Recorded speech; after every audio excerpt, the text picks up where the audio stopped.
एक बार एक राजा शिकार के उद्देश्य से अपने काफिले के साथ किसी जंगल से गुजर रहा था। दूर दूर तक शिकार नजर नहीं आ रहा था। वे धीरे धीरे घनघोर जंगल में प्रवेश करते गए।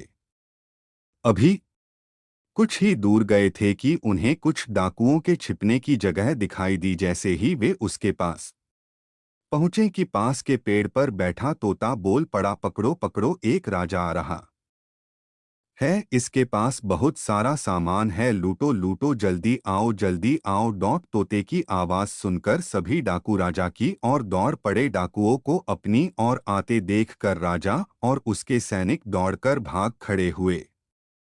भागते भागते कोसों दूर निकल गए। सामने एक बड़ा सा पेड़ दिखाई दिया। कुछ देर सुस्ताने के लिए उस पेड़ के पास चले गए। जैसे ही पेड़ के पास पहुंचे कि उस पेड़ पर बैठा तोता बोल पड़ा, आओ राजन, हमारे साधु महात्मा की कुटी में आपका स्वागत है।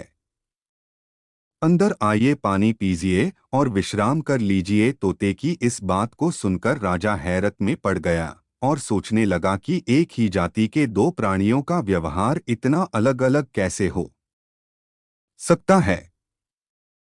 राजा को कुछ समझ नहीं आ रहा था। वह तोते की बात मानकर अंदर साधु की कुटिया की ओर चला गया। साधु महात्मा को प्रणाम कर उनके समीप बैठ गया और अपनी सारी कहानी सुनाई और फिर धीरे से पूछा, ऋषिवर, इन दोनों तोतों के व्यवहार में आखिर इतना अंतर क्यों है। साधु महात्मा धैर्य से सारी बातें सुनी और बोले, ये कुछ नहीं राजन, बस संगति का असर है। डाकुओं के साथ रहकर तोता भी डाकुओं की तरह व्यवहार करने लगा है और उनकी ही भाषा बोलने लगा है।